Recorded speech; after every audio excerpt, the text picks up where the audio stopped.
తిరుపతిలోని తాజ్ హోటల్లో రా ఎన్టీఆర్ అసోసియేషన్ ప్రెస్ మీట్ మొదలైంది. గతంలో ప్రెస్ మీట్కి ఎన్టీఆర్ వస్తారని రా ఎన్టీఆర్ అసోసియేషన్ ప్రచారం చేసింది. అయితే ఎన్టీఆర్ రావటం లేదని అధికారిక ఎన్టీఆర్ ఫ్యాన్స్ స్పష్టం చేశారు. లైవ్ ద్వారా చూద్దాం. కానీ అలాంటిది ఒకటి నేను అతిశయోక్తి అనుకోకుండా చెప్తాను. నందమూరి తారక రామారావు గారి అభిమానులు చేసినన్ని సేవా కార్యక్రమాలు ఈ రాష్ట్రంలో ఇంకెవ్వరూ చేయలేదు. ఇది కేవలం మా వ్యవస్థనే కాదు, అనేక సేవా కార్యక్రమాలు చేస్తున్న చిన్న చిన్న ఎన్జిఓలు ఉన్నాయి, సేవా సంస్థలు ఉన్నాయి, ఫ్యాన్స్ అసోసియేషన్ గ్రూప్స్ ఉన్నాయి. ఒకళ్ళకి పాపం ఇవన్నీ ఎలా రిజిస్టర్ చేసుకోవాలో తోటి తెలియదు అభిమానికి. మేము అభిమానుల ఆవేదన చూసాం ప్రతి ఊరు తిరిగినప్పుడు. జాగోరేట్ పేరిట అన్నా నేను ఇంత పోగొట్టుకున్నా, నేను అంత పోగొట్టుకున్నా, నేను ఇంత చేశా అంత చేశా. వాళ్ళకు ఒక అంబ్రెల్లా లాంటి ఆర్గనైజేషన్ కూడా వాళ్ళకి లేదు. రా ఎన్టీఆర్ ఆ అంబ్రెల్లా క్రియేట్ చేయడం కోసమే ఈ ఫైట్ అంతా. సో మా నందమూరి తారక రామారావు గారు తలదించుకునే పని కానీ, ఆయన అవమానించే పని కానీ, ఆయన పేరు పోగొట్టే పని కానీ కల్లో కూడా మేము దాన్ని ఆలోచించాం, ఆ పని చెయ్యం. తెలిసి తెలియక నేను ఈ వేదిక సాక్షిగా నీతో మాట్లాడదాం అనుకుంటున్నాను. ఎక్కడన్నా నిన్ను హట్ చేసిన, అగ్రెసివ్గా మాట్లాడిన అనిపించిన, దయచేసి నా వయసు ఒక్కసారి చూసి నాకు క్షమించన్నా. నేను చాలా చిన్నవాడిని, మేము చాలా చిన్నవాళ్ళం. నేను ఆల్రెడీ మొన్న ఏబిఎన్లో ఇంటర్వ్యూ అయినప్పుడు కూడా ఇదే చెప్పాను వెంకటకృష్ణ గారికి. నా ఫ్యామిలీ బ్యాక్గ్రౌండ్ ఏంటి, నేను ఎక్కడి నుంచి వచ్చాను అన్నీ చెప్పాను. మా వెనకాల ఎవరూ లేరు. ఒక పెద్ద కథనం రాస్తే దాన్ని మేము ఫైట్ చేసేంత దమ్ము ధైర్యం కూడా మాకు లేదు, మౌనంగా కూర్చోవడం తప్ప. సరే ఇవన్నీ పక్కన పెడదాం. ఇవాళ వేదిక ఊరువాడ కాన్సెప్ట్ గురించి డిస్కస్ చేసుకోవాలి. ఒక సినిమాకి ఎలా అయితే ఫస్ట్ హాఫ్ సెకండ్ హాఫ్ అని 2 భాగాలు ఉంటాయో, ఊరువాడ కార్యక్రమానికి 3 అడుగులు ఉంటాయి. మొదటి అడుగు సేవతో యువ జాగృతి.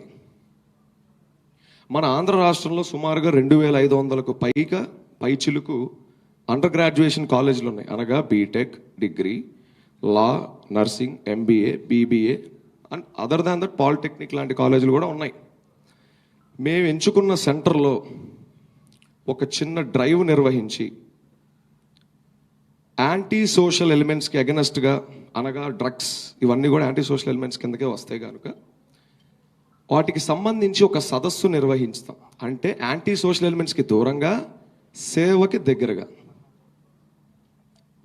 ఇదే మా మొదటి అడుగు, సేవతో యువ జాగృతి. ఇన్ డీటెయిల్ దేని గురించి తెలుసుకోవాలన్నా వన్స్ కార్యక్రమం మొదలైతే ఇన్ డీటెయిల్గా తెలుస్తుంది. నేను జస్ట్ ఒక ఐడియా చెప్తాను. నెక్స్ట్ రెండో అడుగు మన ఊరు మన బాధ్యత. అలానే మన ఆంధ్రప్రదేశ్లో కొన్ని వేల గ్రామాలు ఉన్నాయి. అందులో కొన్ని పంచాయతీ కింద ఉంటాయి, కొన్ని నాన్ పంచాయతీ ఉంటాయి, కొన్ని రెవెన్యూ విలేజ్లు ఉంటాయి. మేము ఎంచుకున్న గ్రామంలో ముందుగానే నియమించిన మా గ్రామ కమిటీ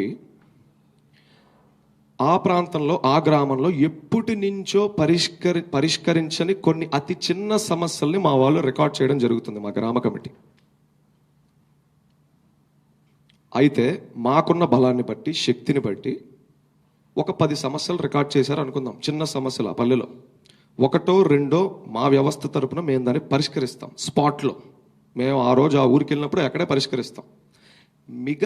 మిగతా సమస్యలు ఏవైతే ఉంటాయో వాటిని రికార్డ్ చేసుకోవడం జరుగుతుంది.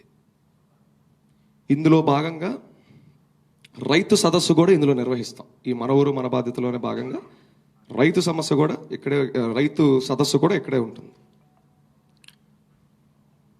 మూడో అడుగు ఊరి మాట పాలకుల దాకా. చూడండి, ఊరంటే కుటుంబాల ఒక సమ్మేళనం. కుటుంబానికి పెద్ద తండ్రి. ఆ కుటుంబంలో ఏదైనా పెద్ద సమస్యలు, లైక్ మంచినీటి సమస్యలు, లేకపోతే అనారోగ్యంతో బాధపడుతున్న ఫ్యామిలీ, కరెంటు సమస్యలున్నా ఆ ఇంటి పెద్ద అయిన తండ్రి దాన్ని చాలా ఫాస్ట్గా సాల్వ్ చేస్తాడు, పరిష్కరిస్తాడు. ఎందుకంటే అవి చాలా ఇంపార్టెంట్ కాబట్టి. ఒకవేళ ఆ ఇంట్లో చిన్న సమస్యలు, కొలాయి తిప్పితే నీళ్ళు సరిగ్గా రాకపోవడం, స్విచ్ ఆన్ చేస్తే బల్బు సరిగ్గా వెళ్ళకపోవడం, ఇలాంటి చిన్న సమస్యల్ని ఆ ఇంటి తండ్రి, ఆ పెద్ద అంత ఫాస్ట్గా పట్టించుకోరు. అది తప్పు కాదు. ఆయనకి పెద్ద డీల్ చేస్తాడు కాబట్టి పట్టవు. కానీ ఆ ఇంట్లో ఉన్న వారి ఇళ్ళకి, వాళ్ళ పిల్లలకి నిరంతరం వాళ్ళ ప్రాబ్లమ్స్తో సహజీవనం చేయాల్సి ఉంటుంది. కనుక మనం మన తండ్రినైనా మనం మన కష్టాలు ముందు పెట్టుకోకపోతే అవి సాల్వ్ అవ్వవు. చిన్నవే, కానీ రోజు మనం వాటితో పోరాడాలి. సో ఇప్పుడు ఊరికి ఎగ్జాంపుల్గా తీసుకుందాం. ఇప్పుడు బులెటిన్లో ఒక షార్ట్ బ్రేక్ తీసుకుందాం.